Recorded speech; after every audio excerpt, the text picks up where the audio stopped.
Va. Hola Noé, buenas tardes. El curso dura aproximadamente hora y media como máximo. Bien, entonces voy a dar inicio. Ahí está. Creo que ya se ve. ¿Alguien me puede confirmar si ya se ve bien? Sí, está bien. Sí, Muy ya se bien. Sí se ve. ve bien. Sí se Ujú, excelente. Muchas gracias. Bueno, les comentaba que esta sesión va a ser grabada con fines educativos y también porque les vamos a hacer llegar la grabación en caso de que quieran consultarla posteriormente. Antes de concluir esta sesión, les vamos a colocar en el chat un registro de asistencia.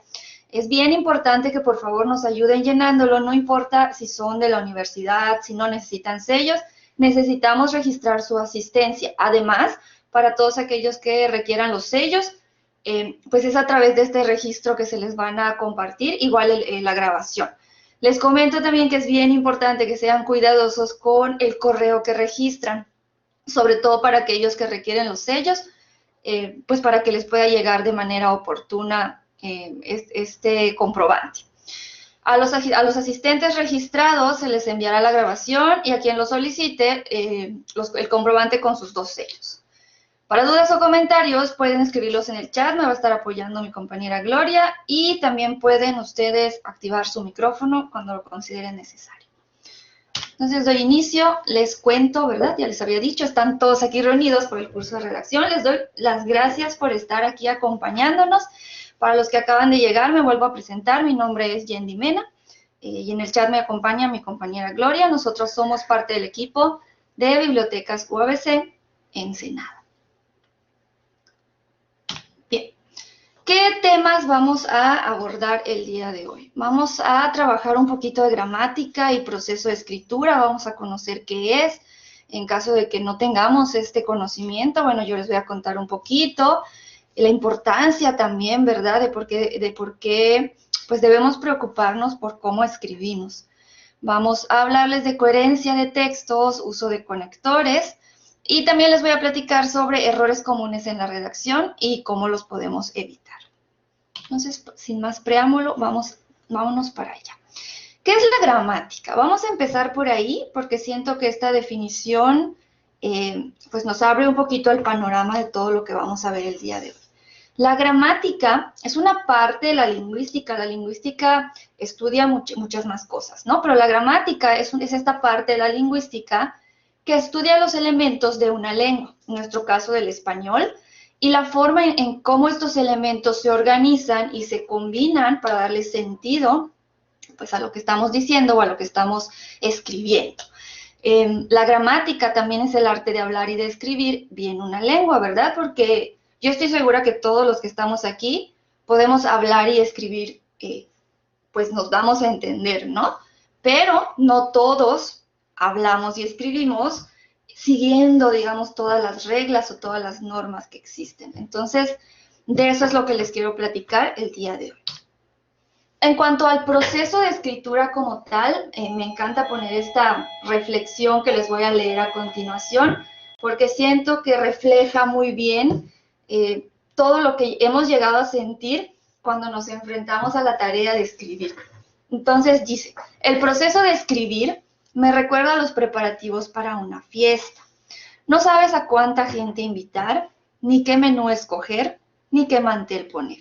Ensucias ollas, platos, vasos, cucharas y casos. Derramas aceite, lo pisoteas, te resbalas, vas por los suelos, hasta sueltas 4 palabrotas y maldices el día en que se te ocurrió la feliz idea de complicarte la existencia. Finalmente, llegan los invitados y todo está limpio y reluciente, como si nada hubiera pasado.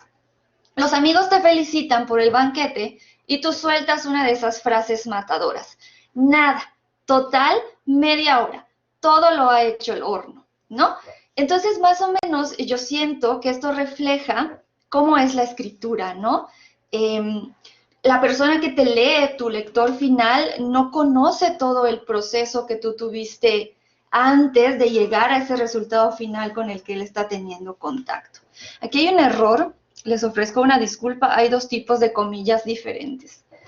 Para los que estudiaron en el curso de ortografía, ya deben saber, ¿verdad?, cómo funciona esto de las comillas, entonces sí hay un error ahí.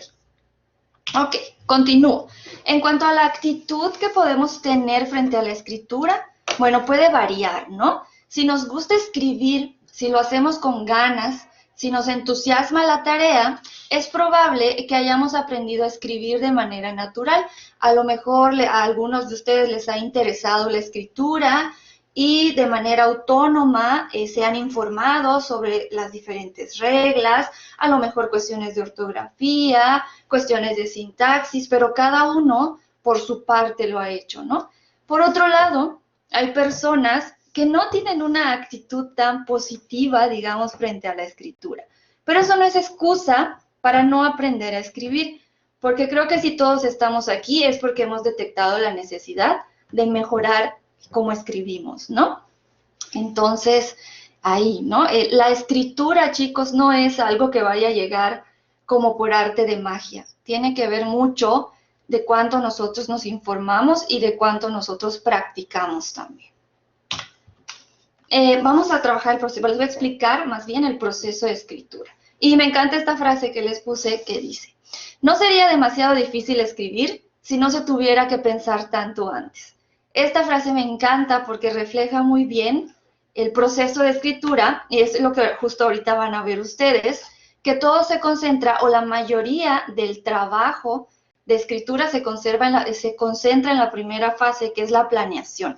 Si nosotros planeamos muy bien lo que queremos hacer, los demás pasos van a salir de manera natural.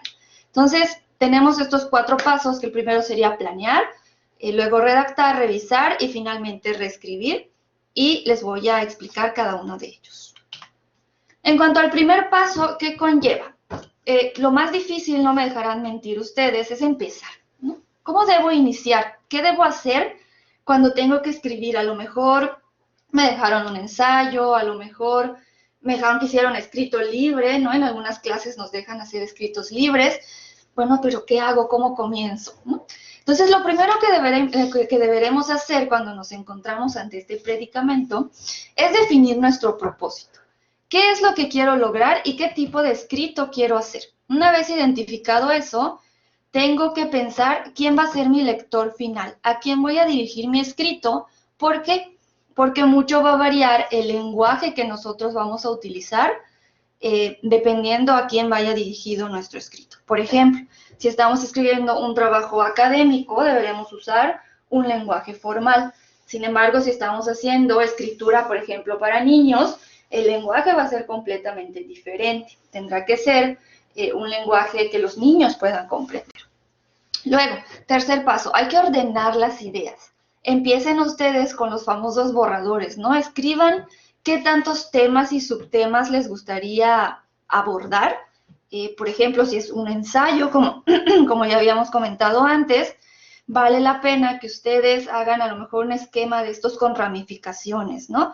¿Cuáles van a ser mis temas más grandes? ¿Qué otros temas yo voy a abordar adentro de esos temas? Si va a haber subtemas. Y pues lo que sigue es buscar información, ¿no? ¿Dónde? Bueno, ustedes saben que aquí en Bibliotecas UABC tenemos muchísimos recursos, tanto físicos como electrónicos, donde ustedes pueden hacer sus búsquedas de información. Tenemos bases de datos, libros electrónicos incluso que pueden consultar desde la comodidad de su casa. Bien. En cuanto a los tipos de escritura, bueno, les cuento que hay muchos tipos de escritura. ¿Hay alguna duda? Escuché el chat.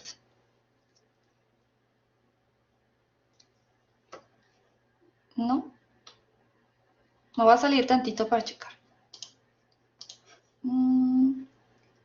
Brenda, ok, ¿alguien más no ve la presentación?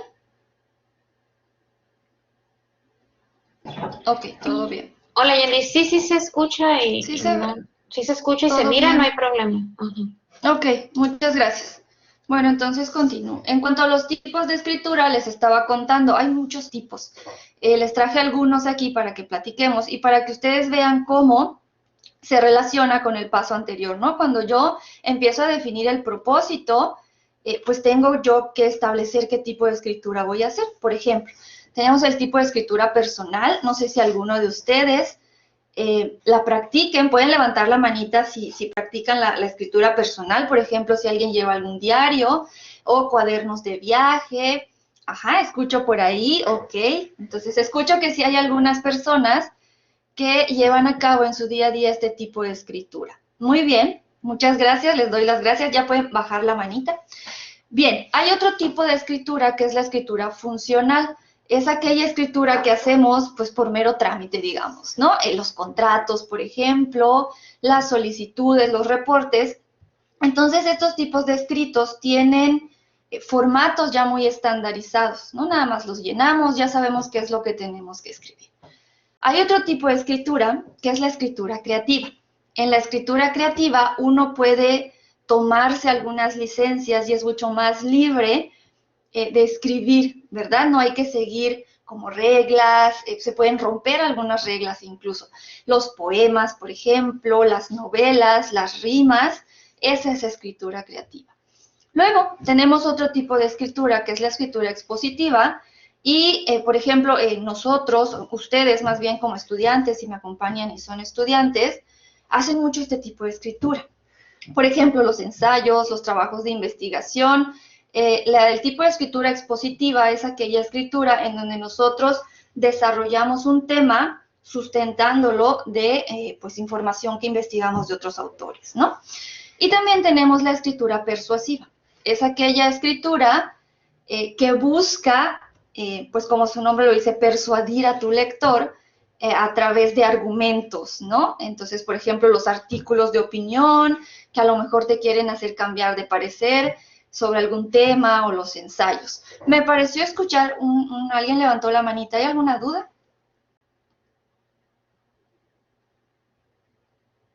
¿No? Ok. Muy No, bien. Janina, Entonces, no hay manitas arriba. gracias, Gloria. Todo bien. Muy bien. Seguimos con el proceso de escritura, ¿no? Una vez que nosotros ya identificamos, ya tenemos claro a quién va dirigido nuestro escrito, ya tenemos claro qué tipo de escrito vamos a hacer, ya definimos qué temas queremos abordar, si vamos a abordar subtemas, ya podemos tener incluso este esquema que yo les decía, ¿no? En donde ustedes van a plasmar de manera ordenada qué temas quieren abordar. Ya nos fuimos a investigar la información y a lo mejor pues me encontré con 4 libros, me encontré con 3 artículos, ¿no? Y entonces lo que sigue es empezar a discriminar cuál de esa información me va a servir, ¿no? Y entonces, ya que yo ordené todo eso, puedo empezar con mi redacción, ¿ok? ¿Qué es lo que se recomienda a la hora de que ya tienes todo este material, ya hiciste todo este proceso previo de planeación, ¿verdad? Porque la escritura no es de que, me marcaron la tarea y me siento, abro mi Word y como arte de magia empiezan a salir, ¿no? Las palabras, así no. Hay que planear y hay que tener todo el material para que cuando te sientes, ahora sí, ya con toda esta fase lista, puedas empezar a redactar o escribir. ¿Qué se recomienda? Se recomienda trabajar un tema por párrafo. Si es necesario, se tendrá que trabajar el tema por más párrafos. Estos son recomendaciones y como tal no se tienen que llevar a cabo así tajantemente de que no se pueda modificar. Si tú necesitas 2 o 3 párrafos para hablar de un tema, puedes hacerlo. En cuanto a los elementos del párrafo, pues ¿qué elementos se deben encontrar en un párrafo bien redactado? Tiene que haber una oración introductoria, tiene que haber desarrollo de ideas y tiene que haber una oración que concluya o que dé un cierre, una conclusión general de lo que se habló en el párrafo. En cuanto a la extensión, ahorita les voy a contar, les voy a mostrar un ejemplo también de cómo se construye un párrafo. En cuanto a la extensión, esta no es una norma, una regla que esté establecida en ningún lado. Si ustedes buscan en libros de redacción, se van a encontrar lo mismo. No hay una norma o una regla como las reglas de acentuación, que es así, nos la sabemos y no cambian, ¿no? Esta regla de la extensión del párrafo es una sugerencia. Se sugiere por cuestiones, más que nada para que el lector pueda comprenderlo, que tenga de 4 a 9 frases. Sobre todo porque cuando nosotros nos ponemos en los zapatos del lector, cuando somos lectores, cuando nos topamos con un párrafo largo, y no me dejarán mentir, a veces estamos leyendo, ¿no? Imagínense un párrafo, porque los he visto, me ha pasado, párrafos que ocupan una página entera, ¿no? Entonces, cuando llegas a las oraciones finales, a los enunciados finales, ya no te acuerdas de lo que estaba al principio. ¿Por qué? Porque ese párrafo está demasiado largo, no hay un orden, no hay una lógica con las ideas, solo se tiró la información ahí, digamos, ¿no? Entonces, hay que trabajar con oraciones más concisas, con oraciones más directas y con párrafos que tengan una extensión aproximadamente de 4 a 9 frases. Si tiene 10 frases, si tiene 11 frases, bueno, va, es correcto, no pasa nada. Pero lo que no está bien es que tu párrafo ocupe toda una página. Eso llega a ser cansado y confuso para tu lector. Vámonos ahora directamente con el párrafo. Y les traje otra de estas reflexiones, ¿no? Dice, el párrafo es como una mano que coge objetos variados. Imagínense su mano, pues que puede agarrar diferentes cosas, ¿no? Pueden agarrar ustedes un puñado de arena, pueden intentar agarrar un chorro de agua, un mango, un montón de hojas o 3 pelotas de tenis. La mano adopta formas distintas según los casos, pero siempre tiene un pulgar grande y enérgico que aprieta el objeto contra los otros dedos. El pulgar es lo que mantiene todos esos objetos pues en la mano, que permite que no se caigan, ¿no? De la misma manera, el párrafo necesita un dedo, una idea clave o una idea principal, como la conocen ustedes, que dirija el resto de las frases y les dé unidad y les dé sentido, ¿ok?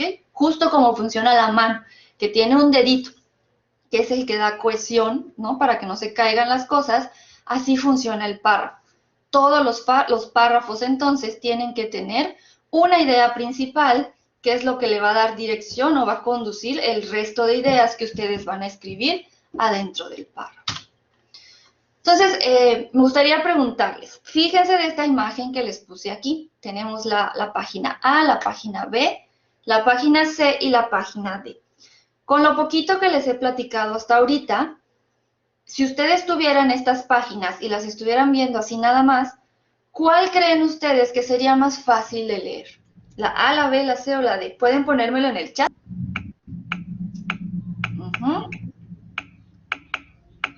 Bien. Muchas gracias. Ok.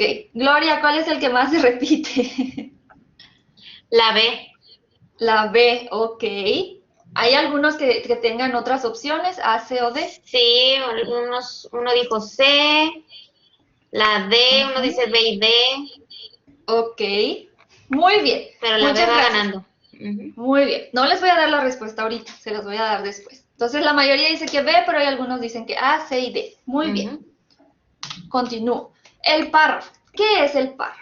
El párrafo es un conjunto de frases relacionadas que desarrollan un tema. Justo como ya les había contado antes, se sugiere que en cada párrafo se desarrolle un tema. Es una unidad intermediaria superior a la oración e inferior a un apartado completo o al texto completo. Un párrafo nos sirve para estructurar el contenido de un texto. Estructurarlos bien facilita la comprensión de quien te está leyendo. Y además, el párrafo tiene identidad gráfica. ¿Qué significa con esto? Que cada uno de los párrafos que ustedes pongan en su texto tendrán que iniciar con mayúscula y terminar con punto y aparte. A esto se refiere la identidad gráfica. En cuanto al párrafo, estos son los elementos que debe tener. Debe tener una oración principal, y aquí se los puse de esta manera, como primera oración, oración principal, el desarrollo o la serie de oraciones relacionadas, que serían oración argumentativa 1, 2 y 3, y oración final. Sin embargo, bueno, la oración final tendría que ser una oración concluyente. Se los pongo de esta manera porque es la manera más sencilla que tengo para explicárselos. Sin embargo, no se vayan a ir con la finta de que siempre la primera oración es la oración principal, porque hay algunos párrafos cuya oración principal se encuentra en medio o se encuentra al final. ¿Ok? Esa es otra habilidad que tendríamos que trabajar para saber identificar cuál es una oración principal y cuáles son oraciones argumentativas y cuáles son oraciones concluyentes. Pero de manera sencilla, podríamos decir que estos son los 3 elementos que tienen que estar presentes en cada uno de sus párrafos. una oración principal que ya habíamos dicho, que es el dedo, ¿verdad? Que va a mantener juntas o le va a dar sentido al resto de oraciones que vamos a poner. Entonces vamos a ver cómo se ve un párrafo con estos tres elementos, ¿no? Tengo este ejemplo que les traje. Dice, estudiar no es leer. Cuando pretendes estudiar para un examen y lo que haces es abrir el libro o los apuntes y comenzar a leer una y otra vez, te decepciona que muy poco, casi nada de lo leído, lo retienes en la memoria. Esto se debe a que estudiar tampoco es memorizar. Para estudiar es necesario apropiarse de ciertas habilidades sistematizadas, es decir, una metodología. ¿Ok? Entonces, les marqué la que es la oración principal, que es la que está guiando el resto de oraciones que ustedes pueden ver en el párrafo. Si ustedes se fijan, todo lo que está en verde clarito son oraciones argumentativas que le están dando peso a la oración principal, que les dice que estudiar no es leer. Digamos que son explicaciones que están ampliando la información para que tú como lector entiendas que estudiar no es leer, ¿no?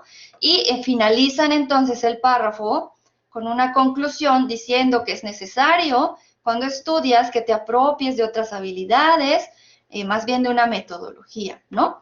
Entonces, más o menos así es como se tiene que ver un párrafo.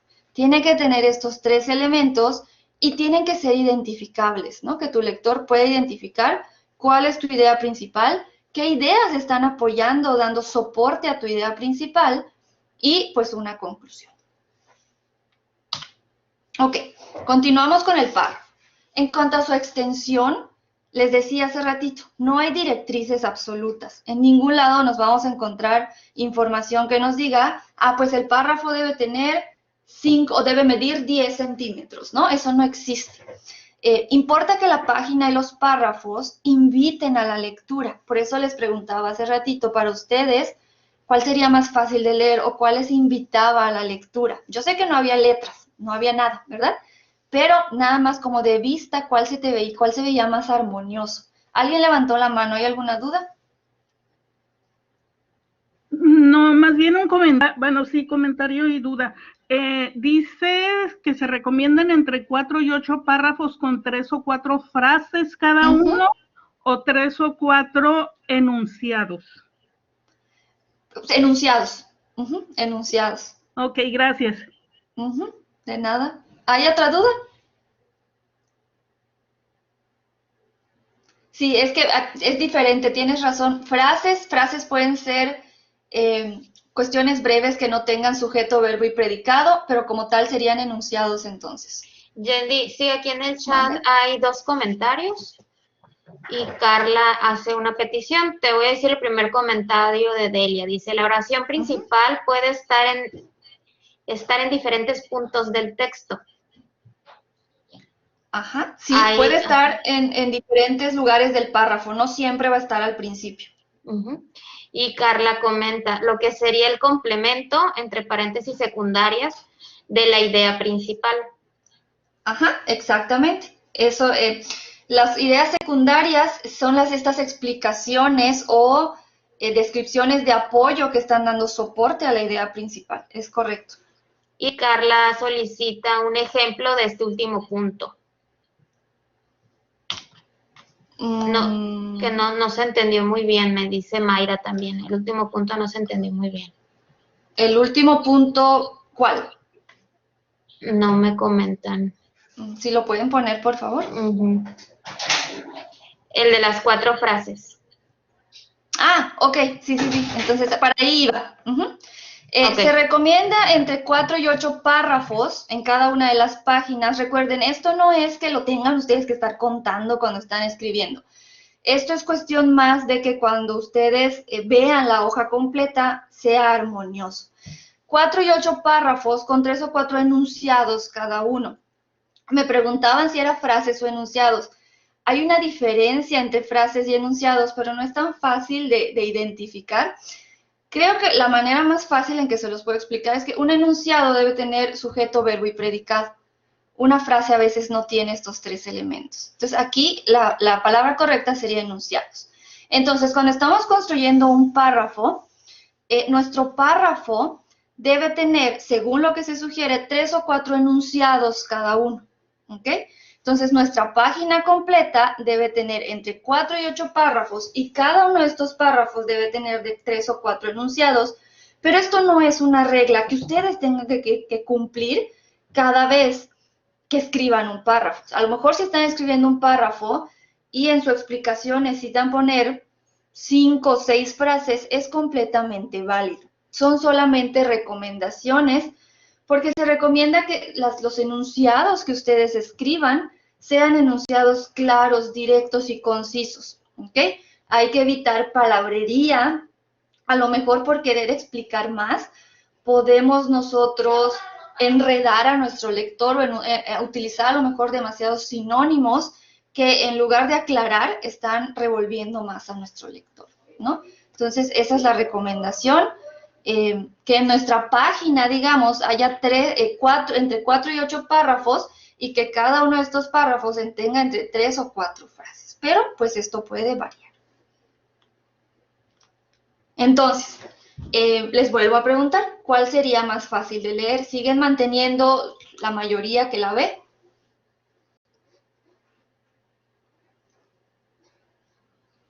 Comentan B, D, C. Ajá. Yo digo que la D, Ajá. D, como que ya veo más D. D Ok. se sigue sosteniendo B y C.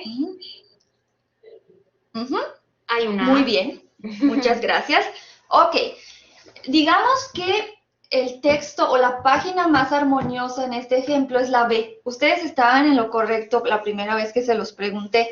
¿Por qué? Porque la mayoría de los párrafos tienen una extensión similar, ¿ok? Si nos vamos, por ejemplo, con el A tiene nada más 2 párrafos que son muy largos, ¿ok? Entonces, ¿qué habíamos dicho al inicio? Que un párrafo demasiado largo podría llegar a ser cansado o confuso para el lector. Hay estudios, incluso científicos, que han estudiado, ¿no? Que han indagado esta cuestión de, por ejemplo, cuando tú estás ante un texto demasiado largo, que a lo mejor imagínense un párrafo que no tiene puntos, que tiene puras comas, ¿no? Tu cerebro, cuando tú llegues al final de ese párrafo larguísimo, como no le diste unidades más chiquitas para que el cerebro entendiera, como le diste una unidad gigante, ya no va a recordar lo que estaba al inicio. Es muy complejo. Por eso al cerebro hay que darle enunciados más concisos, más chiquitos, pero claros, por supuesto, en párrafos que sean similares de extensión, justo como en el B. El C tiene párrafos muy chiquitos. En el C como que pusieron una frase por cada párrafo, pues vimos que eso tampoco. El D podría ser, sin embargo, está muy disparejo. Sin embargo, el D podría ser posible, sí. A lo mejor yo necesito poner un párrafo. El único que yo veo mal en el D es el tercero, ¿no? Que está demasiado largo, que ocupa media cuartilla. ¿Ok? Entonces, sí, ustedes estaban en lo correcto al inicio cuando dijeron que B sería el más fácil de leer. Visualmente también es el más armonioso. Muy bien. Continuamos con el proceso de escritura. Estamos todavía en el segundo paso, en la parte de cuando ya hay que redactar. Identifique si el tipo de texto que escribirá cuenta con una estructura determinada. Por ejemplo, si les dejaron hacer un ensayo, ¿no? Generalmente un ensayo ya tiene una estructura determinada. Sé que tengo que poner una introducción, sé que tengo que poner un desarrollo y sé que tengo que poner una conclusión, ¿ok? Esto también les va a dar una pauta a ustedes para organizar mucho mejor todo lo que tienen que escribir. Cuando escribimos textos sin estructuras marcadas, la organización de las ideas que te propones tiene que quedar reflejada en el texto. Si te corresponde escribir un texto que a lo mejor no tiene una estructura tan determinada, ahí sí te va a tocar, pues a ti, ¿no? Organizar qué tantos elementos quieres poner y cómo quieres presentar la información. Pero de manera general, cuando nosotros tenemos que escribir, generalmente son textos que ya tienen estructuras marcadas y esto facilita un poco el proceso. En caso de que no exista una estructura o a lo mejor no sé cómo voy a organizar mi escrito, aquí está una manera de hacerlo. Una organización jerárquica. Ok, ¿cómo es? tengo mi texto o mi tema principal y entonces lo voy a dividir por apartados o por capítulos, ¿no? Y yo entonces tengo que decidir como autor qué voy a poner en cada capítulo y obviamente cómo lo voy a titular también. Adentro de esos apartados o capítulos, yo voy a desarrollar el texto mediante párrafos. Ya quedamos cómo deben verse los párrafos, cómo deben ser los párrafos en cuanto a extensión, ya quedamos en que tiene que empezar con mayúscula, terminar con punto, ¿no? Y adentro de los párrafos, ¿qué me voy a encontrar? Pues frases. Entonces, tengo mi texto, mi tema, abro diferentes apartados o capítulos. Yo como autor voy a organizar cuál va a ser mi primer apartado, mi segundo apartado y mi tercer apartado. Por cada uno de los apartados, entonces, tendré yo que redactar diferentes párrafos que aborden la información de cada uno de esos apartados.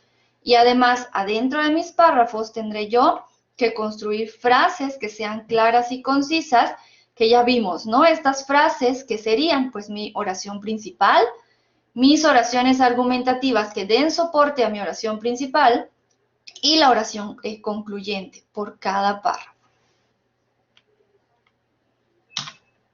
Ventajas de organizarnos de esta manera. Bueno, la organización de un texto ayuda al autor a poner cada idea en su sitio, a evitar repeticiones o a buscar el orden lógico del discurso. La investigación sobre la lectura y la memoria demuestra que los textos de orden lógico se leen y se recuerdan mejor que los de orden aleatorio. Entonces, pues vamos a facilitarle la tarea también a nuestros lectores. Vamos a organizar, seamos organizados desde que empezamos a redactar. Bien, ya que yo tengo esta organización, ya me puse a escribir, ya tengo mis párrafos bien estructurados, me gusta lo que ya tengo, ¿qué es lo que sigue? Pues revisar, ¿no? No se vale que terminaste tu tarea, la dejaste para último minuto y pusiste el punto a las 11:59 y la subiste, ¿no? Hay que revisar lo que estamos escribiendo. Es muy, pues, molesto para sus maestros, imagínense, yo sé que si hay maestros aquí no me dejarán mentir, encontrarse con errores de ortografía, que se les fue una S, este tipo de cuestiones que se te fueron porque no te diste el tiempo de revisar. Entonces, un paso bien importante del proceso de escritura es revisar. No se vale que terminé de redactar y ya terminé y lo envío, ¿no? Entonces, hay que revisar. ¿Qué tanto tengo que revisar en mi escrito? Pues, en primer lugar, la ortografía, ¿no? Esto ya lo vimos, ya vimos algunas cuestiones de ortografía para quienes nos acompañaron en el curso de ortografía hace un mes, pues hay que revisar todo esto, ¿no? Igual no hay que dejarlo hasta el final. La ortografía es importante estarla revisando constantemente cuando estamos redactando. El uso de conectores, que ahorita lo vamos a abordar también, los estoy usando correctamente, usé una variedad de conectores, los conozco, ¿no?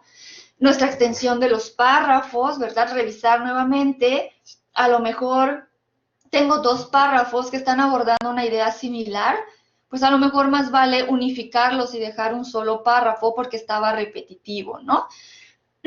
Todas esas cuestiones hay que estarlas revisando.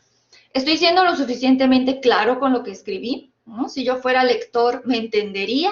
Algunas veces les puse aquí, ayuda a que alguien más lea tu texto, ¿ok? Entonces, como tú estás tan adentrado en tu escrito, a veces no logras ver tus propios errores, ¿no? Entonces, pídale a alguien más que les lea, aunque no conozca sobre el tema, porque lo que queremos es que esa otra persona identifique, pues, si tenemos algún error de dedo, alguna S, N que nos haya faltado, ¿no? Los conectores o nexos, ¿no? Que es un paso que hay que revisar. ¿Qué son? Bueno, los conectores o nexos son bien importantes cuando estamos redactando. Son elementos de relación entre oraciones o entre enunciados.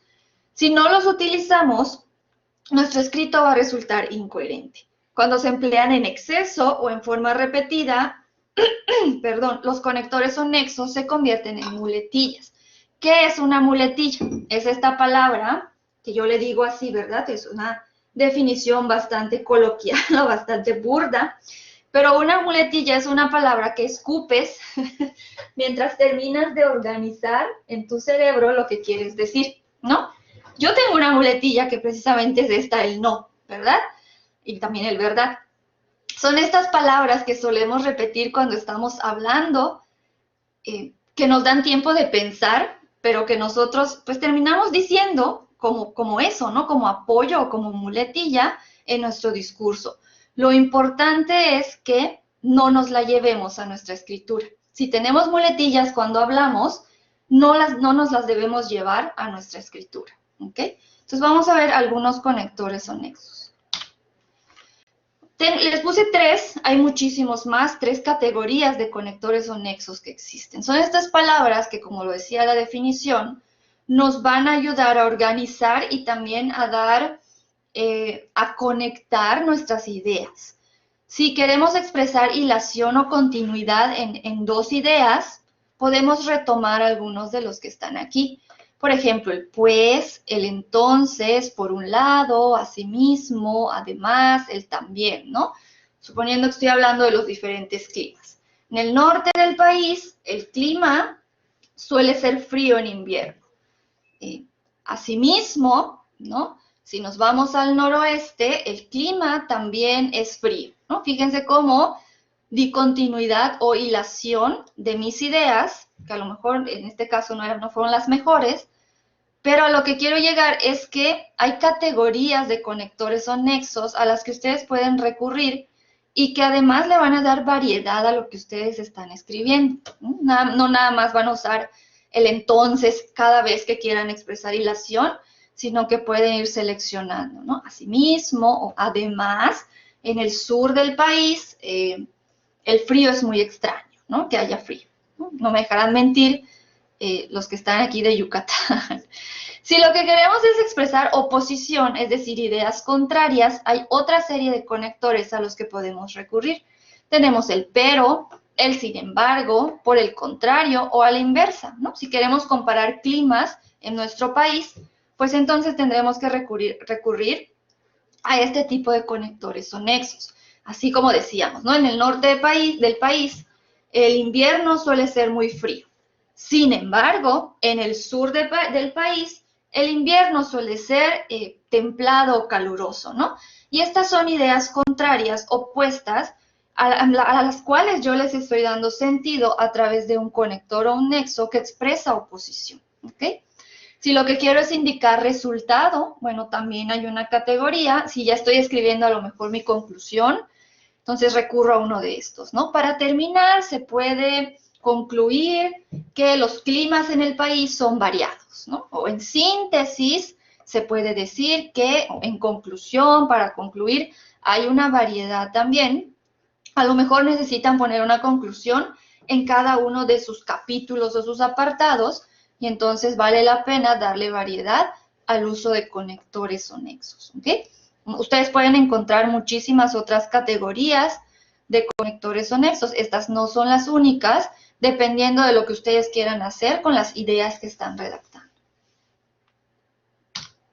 Bien, finalmente, cuando ya hicimos todos los pasos anteriores, ya planeé, ya redacté, ya revisé, muy importante, no se vale saltarse el paso de revisión. ¿Qué queda? Si yo ya me siento contento, contenta con el resultado, lo único que me queda es reescribir, ¿verdad? Y ya, en caso de que vaya a mandar mi tarea o vaya a publicar mi artículo o vaya a hacer lo que tenga que hacer con mi escrito, el último paso sería reescribir, ¿ok? Muy bien. ¿Hasta aquí hay alguna duda con los pasos?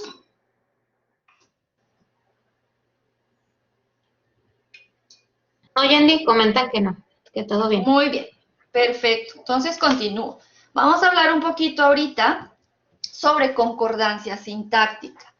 Este es un error, ¿verdad? Lo puse aquí, no sé por qué lo puse antes, porque hay una parte donde vamos a ver errores. Creo que... Bien, vamos a ver la concordancia sintáctica. La concordancia sintáctica, digamos que es lo que buscamos nosotros, o lo que no podemos perder de vista para que nuestras ideas realmente sean comprensibles. Y he visto en algunas ocasiones que se pierde cierta concordancia sintáctica, sobre todo entre sujeto y verbo o sustantivo y adjetivo. ¿no? ¿Qué pasa, por ejemplo, si yo me encuentro con esto? El error y la falta se cometió el mismo día. Aquí hay un error, no sé si todos logran verlo. Hay un error entre sujeto y verbo. ¿Qué está pasando? El sujeto es plural, ¿ok? Estamos hablando del error y de la falta. Esto ya es un sujeto plural, porque son dos cuestiones, ¿no? ¿Y qué está pasando? El verbo está en singular. Aquí hay falta de concordancia sintáctica. El error y la falta se cometieron el mismo día, sería la manera correcta de expresar este enunciado. Entonces hay que tener mucho cuidado cuando nosotros estamos trabajando concordancia entre sujeto y verbo. ¿Qué pasa, por ejemplo, si tenemos un solo sujeto que está plural? Por ejemplo, las personas, ¿no? Las personas, digamos que es un elemento, pero es un grupo de, ¿no? Entonces, las personas llegaron a la fiesta, ¿no? No vamos a escribir las personas llegó a la fiesta. Lo mismo está pasando aquí. Hay que tener mucho cuidado con este tipo de errores que a veces cometemos. O también a veces se pierde la concordancia entre el sustantivo y el adjetivo. Vean este error, dice, fueron a la universidad, que se veía muy bonito por fuera, ¿ok? ¿Qué está pasando? Estamos hablando de la universidad y por lo tanto es un sustantivo femenino, ¿ok? La universidad.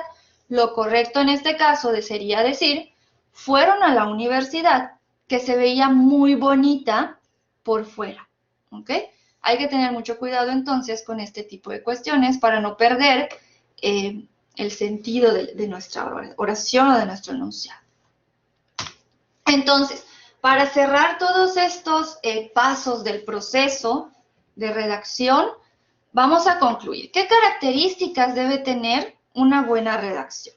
Pues en primer lugar, una buena redacción tiene que estar planeada, ¿ok? Nunca va a ser una buena redacción a menos que seas, híjole, un maguísimo, si no hay planeación, ¿no? La planeación lo es todo, es ese pilar que te va a dar, ¿verdad? Esa base o esa guía para que también todo fluya a la hora de redactar. Debe ser clara, y esto lo vamos a lograr, por supuesto, con nuestra planeación. Debe ser concisa, debe ser directa, no se vale estar dando vueltas porque te pidieron 20 cuartillas, estar abordando el mismo tema en 4 párrafos, ¿no? Debe ser concisa. Si tú ya terminaste de explicar ese tema y está claro en el párrafo, no tienes por qué retomarlo en el párrafo siguiente. Sobre todo, la redacción debe ser sencilla y debe ser comprensible para cualquier persona que te lea. Si la persona que te está leyendo no te entendió, quiere decir que tu redacción hay que trabajarla, ¿no? No quiero decir que está mal, pero hay que trabajarla porque puede mejorar, ¿ok? Bien, hasta aquí, ¿hay alguna duda? Cuéntenme. ¿Solían llevar a cabo estos pasos cuando redactan? ¿Suelen planear? ¿O empiezan a escribir directamente? ¿Alguien activó el micrófono? ¿Tienen alguna duda? No, Yendi, fui yo. No, los chicos me dicen, yo no solía llevarlo a cabo, todo bien, sí lo llevo a cabo en un borrador. Suelo escribir directamente. Dice Sergio, algunas veces, pero me falta leer bien y ver mis errores. Ok, les falta entonces aplicar el paso de revisión, ¿no? Muy bien, muchas gracias por sus comentarios.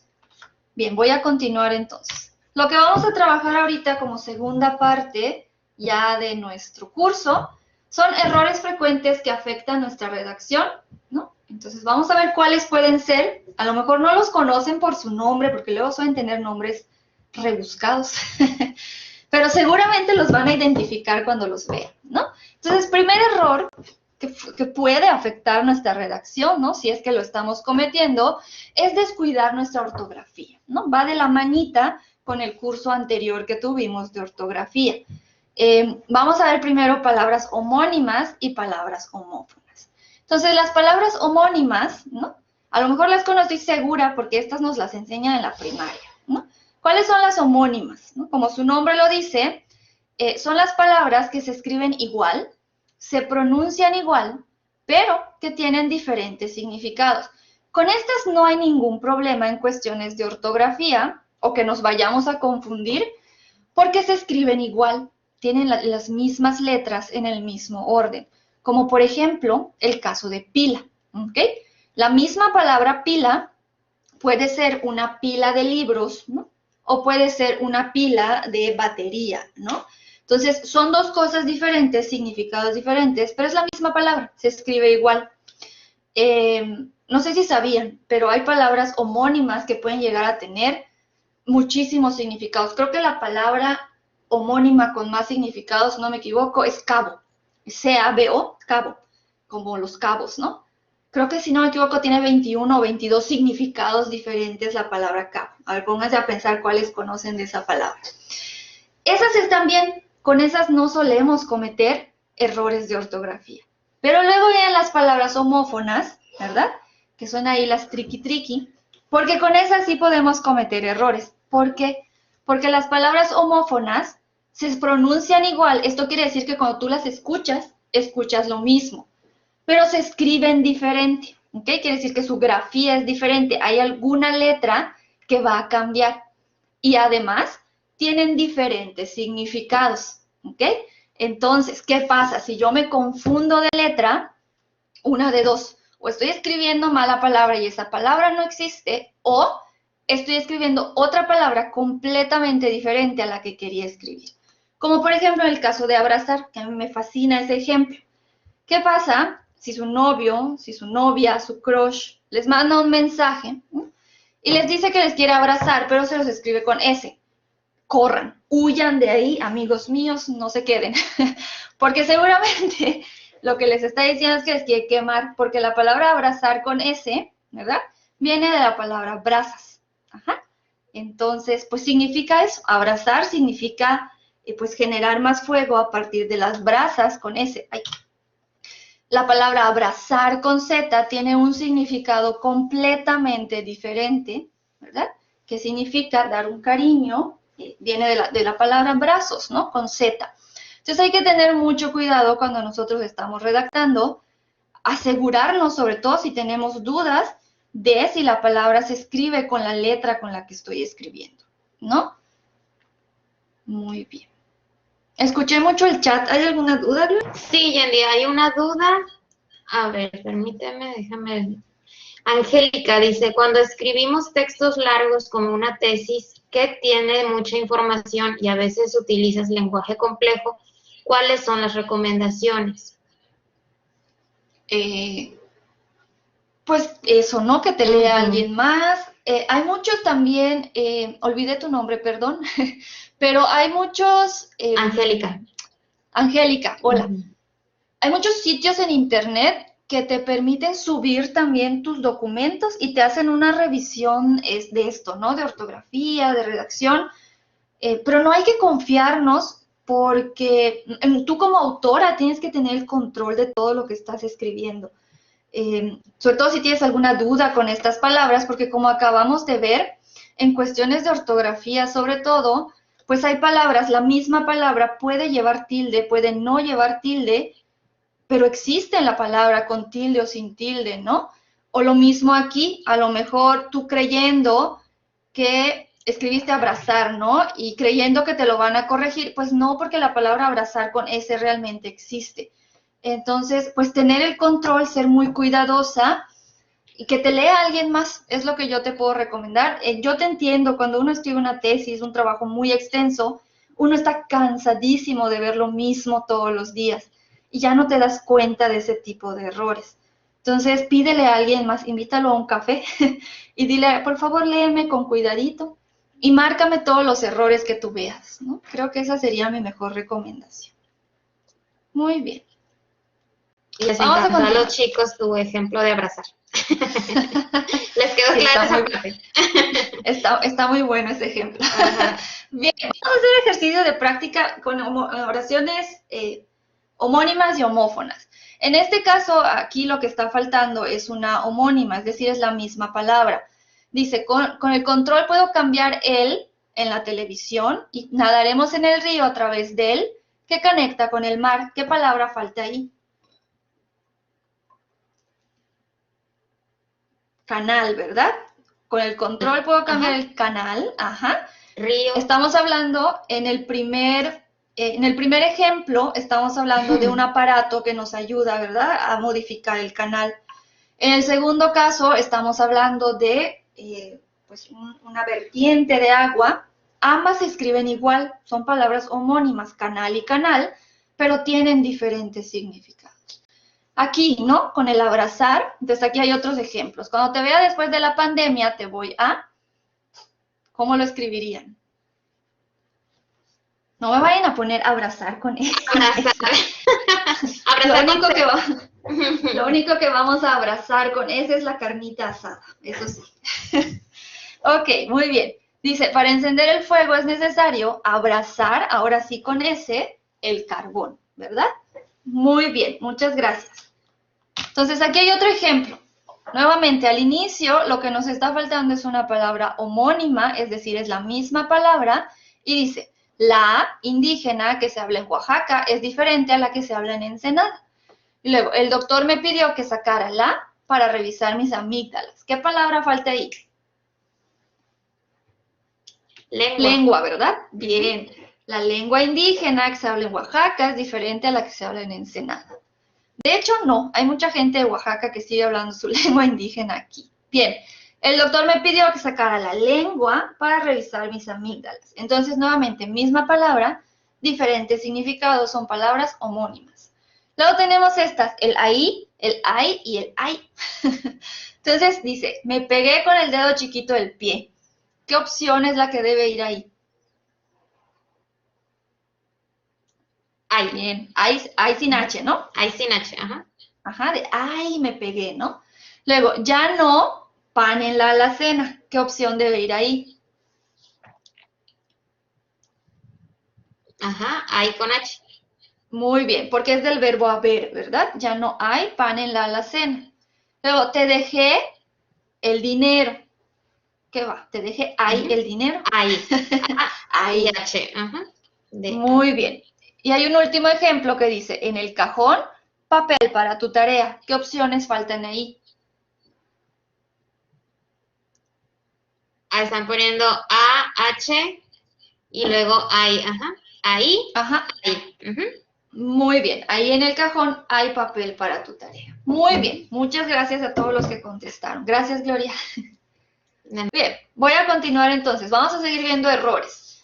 ¿Qué otro error podemos cometer que puede afectar nuestra redacción? La conjugación. Y ustedes dirán, ay, ahora resulta que no sé conjugar. Pues vamos a ver, ¿no? Hay dos tipos de verbos. Primero están los verbos regulares, aquellos facilitos que se conjugan sin modificar la raíz y están fáciles, ¿no? Como comer, dormir, sanar. Si quiero conjugar el verbo comer, yo como, tú comes, él come, la raíz sigue siendo la misma, no cambia, ¿no? Esos son los verbos regulares. Luego hay otro tipo de verbos que se llaman verbos irregulares, cuya raíz se puede verse alterada, ¿no? En alguna de sus formas. Entonces les puse 3 ejemplos para que veamos qué tanto conocemos de verbos irregulares. Tenemos primero el verbo erguir, ¿no? El verbo erguir se relaciona con la postura. Entonces, ¿cómo debe ser la conjugación para que este enunciado tenga sentido? Dice, para mantener una buena postura, yo me... ¿Cómo lo conjugarían? Erguí.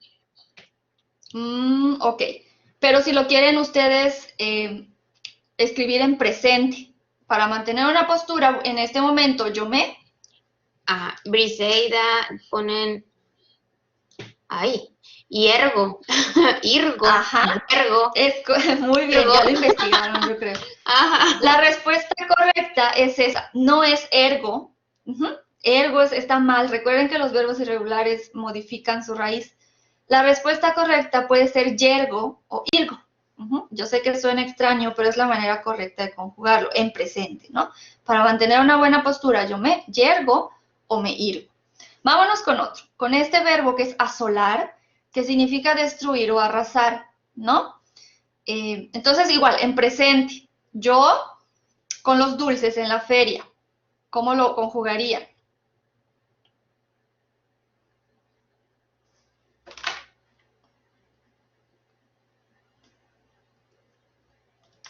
A ver, azuelo. ¿Alguien escribió azuelo?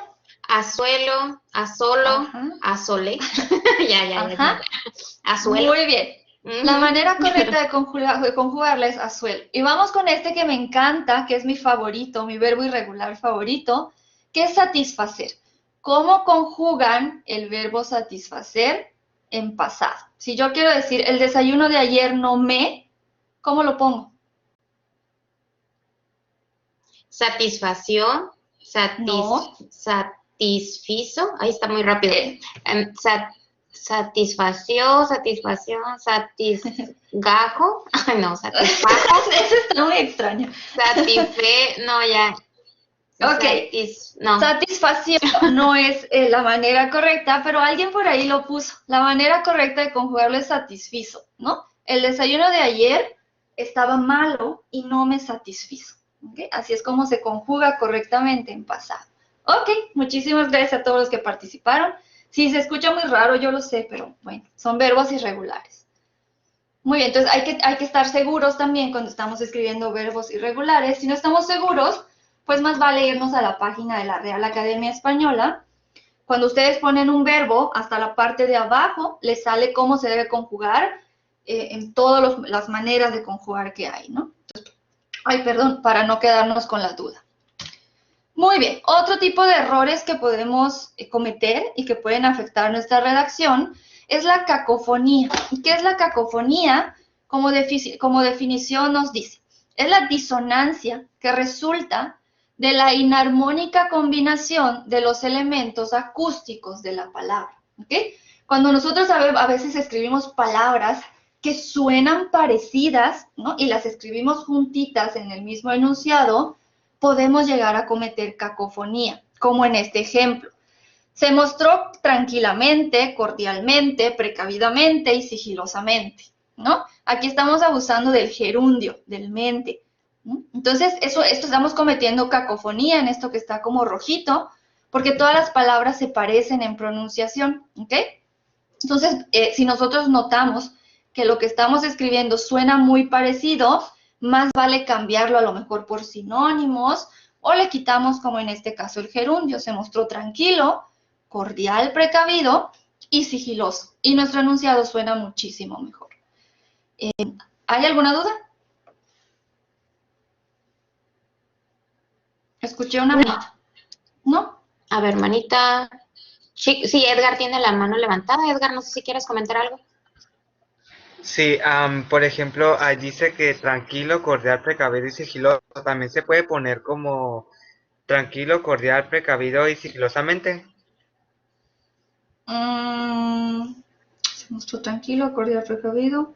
Pero sigilosamente, ¿qué? Porque si pones sigilosamente, no, yo no te recomiendo ponerlo así. Si vas a expresar, por ejemplo, precavido y sigilosamente entró a la sala, ¿no? Tendría que haber un complemento ahí.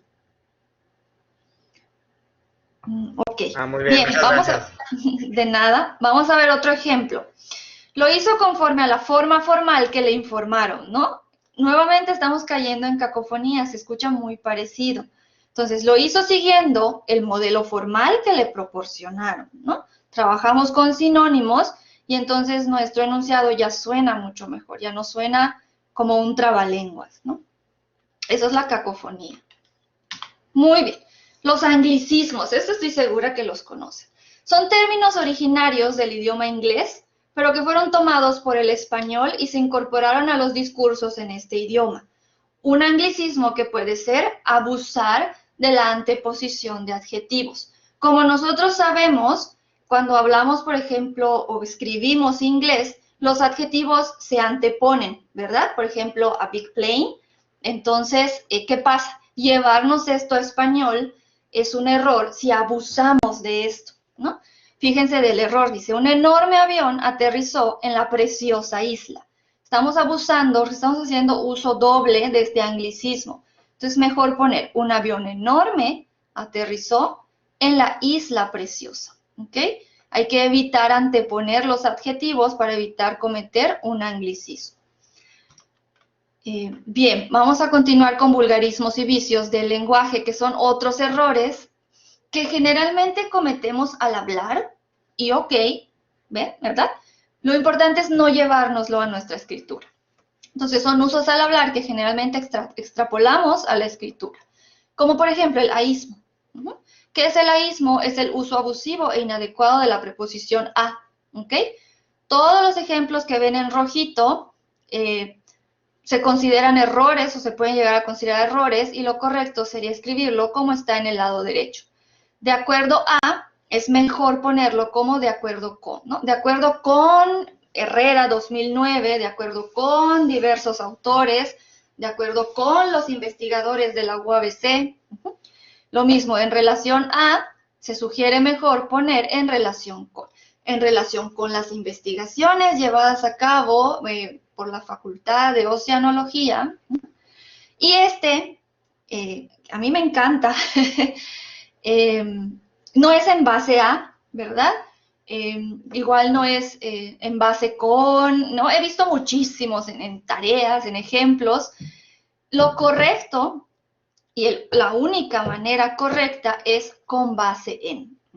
No se vale revolverlo, no se vale cambiar ninguna palabra. Son conjunciones que ya están establecidas y que así se deben escribir, no vale modificarlas. ¿Okay? Entonces, no es base a, perdón, no es en base a, no es en base con, ¿no? Es con base en. Otra conjunción que sí está aceptada es a base de, pero por ejemplo, cuando estamos hablando de una receta, ¿no? Ese pan está hecho a base de harina y centeno, ¿no? Entonces, es válido, pero en base a, no es válido. Ok, Yendi, antes de seguir, me está pidiendo aquí un comentario si puedes repetir el de anglicismo. Ah, claro. Los anglicismos, lo que pasa es que los anglicismos es una categoría más grande. El que está aquí es un ejemplo de anglicismo. Los anglicismos son términos que retomamos de inglés y que los incorporamos a nuestro idioma. ¿Sabes cuál es un anglicismo también, pero entra en otra categoría? Más adelante lo vamos a ver. La palabra sanitizar, ¿no? No sé si la han escuchado de casualidad. Durante la pandemia, si ustedes se van al diccionario, la palabra sanitizar no está registrada en el diccionario. Lo que pasó con la palabra sanitizar es que se hizo una adaptación, o la prestamos, digamos. Es la hora de traficar. ¿Alguien tiene una duda? Hay un micrófono activado, ¿no? Sí, creo que alguien se le activó por accidente. Creo que ya. Les estaba contando, no está en el diccionario. Entonces lo que hicimos fue un préstamo del idioma inglés de la palabra sanitizer, ¿verdad? Que es bien común ahí, pero aquí no. Y la empezamos a usar y nos gustó y se quedó. No está en el diccionario todavía, pero si ustedes se van, hay una sección en la página de la Real Academia Española que se llama Observatorio de Palabras. Las palabras que se encuentran en esa sección son palabras que pues se han hecho comunes en el habla española, en nuestro idioma, es que están ahí en esa sección, en ese observatorio, pero que todavía no se han incorporado al diccionario como tal. Esos también son anglicismos, son préstamos que hacemos de inglés. ¿Qué pasa con el abuso de anteponer adjetivos? En inglés es una regla que el adjetivo tiene que ir antes, ¿verdad?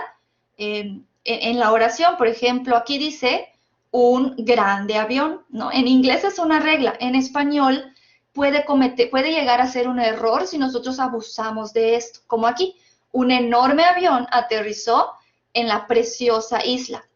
Los adjetivos están antes, ¿verdad?, que los sustantivos. Entonces, esto hay que evitarlo, hay que evitar abusar de esto. Entonces, mejor ponemos primero el sustantivo, un avión enorme, luego el adjetivo, aterrizó en la isla preciosa. ¿Ok? Muy bien, el aísmo. Dime, Gloria. Sí, Estefanía comenta, ¿se puede hacer uso de los adjetivos antepuestos moderadamente? Sí, nada más fíjate, pues lo usaste una vez, ¿no? No lo vuelvas a usar o en el mismo enunciado. Lo importante es no abusar de eso. Sí, aquí Arlene lo comenta también, ¿no? Poner el adjetivo antes del sustantivo es un error en español, o sea, abusar ese recurso. En inglés es normal. Sí, en inglés es normal. Y preguntan cuál sería la palabra correcta. ¿Sería desinfectar ante la palabra de sanitizar que comentabas? Desinfectar, higienizar, sanear, incluso es aceptado. pueden utilizar sanitizar. El dato aquí es que no es una palabra que esté en el diccionario como tal. De hecho, no sé si les pasó, pero cuando intentaban escribir sanitizar en un WhatsApp, no se los cambiaba por satanizar. ¿Nunca les pasó? Porque la palabra no está en el diccionario, ni WhatsApp la reconoce, ¿no? Pero no está mal, está en el observatorio, digamos que posiblemente se agregue al diccionario después, ¿no? Ok. Bien, ya hablamos del aísmo entonces, no abusar de la Hay otro preposición. comentario, perdón, Yendi. José pregunta, Sí, ¿no se puede usar un gran avión?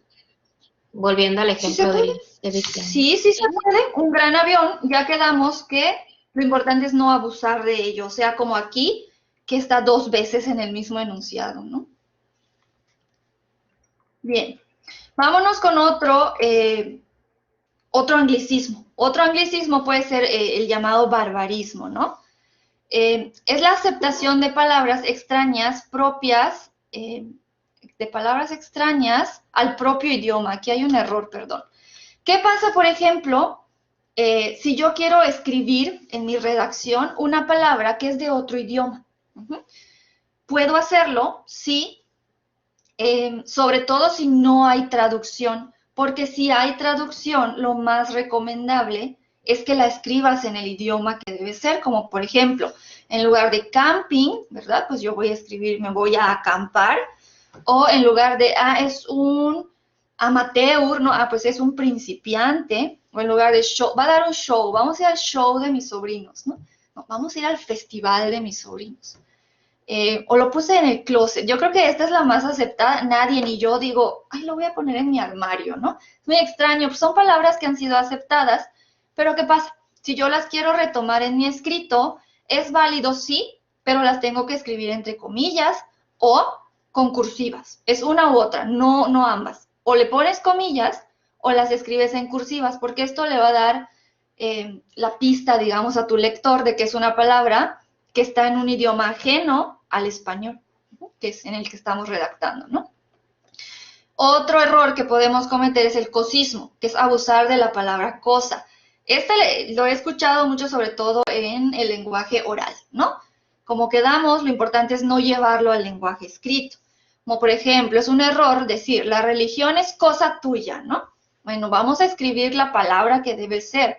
La religión es problema tuyo. O la palabra que deba ser, a lo mejor no te referías a problema, te referías a otra cosa.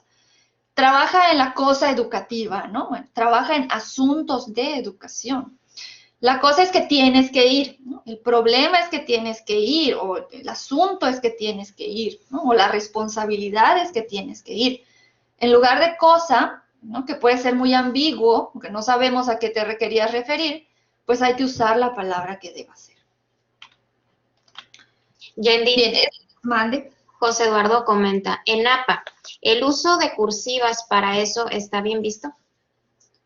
Sí, porque es una regla de ortografía de español, ¿no? Ya habíamos quedado cuando platicábamos en APA que hay cosas que se tienen que adaptar del manual que está, por eso se publica ahorita un manual en español también, porque no se puede hacer la traducción literal, porque hay reglas en inglés que no aplican para español. Entonces, es válido que en APA también utilices, si te estás refiriendo a un barbarismo, sí puedes poner cursiva o comillas. Bien, vamos a ver este que está muy divertido, la anfibología. Anfibología, no anfibiología, esa es otra cosa. ¿Qué es la anfibología? Es una ambigüedad, un doble sentido de una palabra o expresión en un contexto determinado. Suele suceder que en ocasiones no revisamos el orden en que estamos escribiendo nuestras ideas y puede resultar en una ambigüedad como los siguientes ejemplos. El burro de Pepe me sorprendió esta mañana, ¿no? Realmente aquí yo no sé quién es el burro, si Pepe tiene un burro o si me estoy refiriendo a que Pepe es un burro, ¿no? O por ejemplo, se venden zapatos para niña de charol, ¿no? No sé por qué ahí puse doble punto, está mal. Se venden zapatos para niña de charol, ¿no? O sea, ¿cuándo ustedes han visto a una niña en la calle que sea de charol? No existen. Está mal, es una anfibología y entonces hay que cuidar el orden en que escribimos nuestras palabras. Se venden zapatos de charol para niña, ¿no? O por ejemplo Jabón corporal en barra para niños con forma de hipopótamo, ¿no? Que ¿quién tiene forma de hipopótamo aquí, no? Vamos a aclararlo, vamos a escribir bien, ¿no? Jabón corporal con forma de hipopótamo, ¿no? Jabón corporal en barra con forma de hipopótamo para niños. Bien, el pleonasmo es otro error que podemos cometer. Es el uso de palabras o la repetición de palabras para dar un sentido lógico a una oración, enfatizando algo que se supone que es indiscutible. Por ejemplo, el pleonasmo es válido si estamos haciendo escritura creativa, si estamos haciendo un poema, es válido, ¿verdad? Porque cuando escribimos poesía o ese tipo de escritura, nos podemos tomar licencias. Pero cuando estamos haciendo un trabajo académico, mi tesis, por ejemplo, pues no se vale cometer pleonasmos. Terminó el trabajo en un lapso de tiempo muy corto. ¿Qué pasa aquí? Lapso de tiempo es un pleonasmo. Si te estás refiriendo, por supuesto, a tiempo, no tiene caso que lo vuelvas a escribir porque por definición la palabra lapso ya incluye al tiempo, ¿ok? Entonces, por eso podría ser si te estás refiriendo al tiempo exclusivamente, lapso de tiempo es un pleonasmo. Lo vi con mis propios ojos, es otro pleonasmo, pues con los de quién, ¿no? Y me quedé helado de frío, también pues es un pleonasmo. Muy bien, eso sería todo por mi parte en cuanto a redacción. Me gustaría escuchar o leer si tienen alguna otra duda, algo que no les haya quedado claro, que les gustaría que vuelva a explicar. Me voy para el chat. Como decimos, sube arriba, dice Juan Antonio, así es un pleonasmo también. Dice Arlene, yo soy el pleonasmo hecho persona. Ok, salte para afuera, oríllese a la orilla, ¿no? También. Sí, Carla, les vamos a enviar la grabación. Salvador, dime. Sería correcto, por ejemplo, en ensayos nos piden a veces que realicemos un conjunto de ideas o que resolvamos sobre un tema muy complicado que a lo mejor tenga diferentes, digamos, sus propias definiciones, sus propias conclusiones. ¿Qué sería lo correcto? ¿En que cada párrafo ya establezcamos las conclusiones o que eso se termine en la conclusión final? No sé si Bien, me eso entienden. depende mucho de la organización que le estés dando a tu documento. Si tú sientes que como autor, como redactor, necesitas estar concluyendo, lo que pasa con la conclusión del párrafo es que tiene que ser una recapitulación de lo que pusiste y tiene que ser breve, no tiene que ser muy extensa. Si necesitas concluir a cada final de apartado también, es completamente válido hacerlo. ¿Qué pasa si lo dejas al final y era un documento muy largo? Tu lector ya no va a recordar qué tanto estabas concluyendo, ¿no? Entonces depende mucho de la extensión, depende mucho del contenido. Aunque luego pueda resultar redundante. Redundante. No, no puede ser redundante. Mira, si tú estás concluyendo, por ejemplo, en cada apartado y al final haces una conclusión general, no necesitas retomar cada una de las conclusiones anteriores. Tu conclusión final va a ser mucho más general. Véanlo como de lo particular a lo general y de lo general a lo particular, ¿no? Tu conclusión final ya no tiene que describir o volver a explicar cada cosa, sino es algo muy amplio que vas a retomar al final. No va a ser redundante. No va a ser redundante.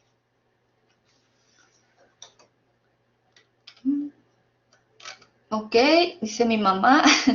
Es taller de redacción, sí. Alonso, redacción. Bien, ahí les pasamos el link, por favor, regístrense, ahí les vamos a enviar la grabación.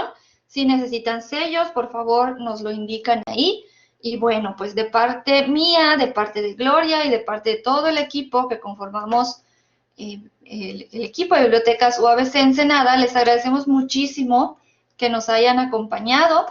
¿El código por dónde será? Ok, Nayeli, nosotros no proporcionamos códigos, sabemos que en algunos lugares sí.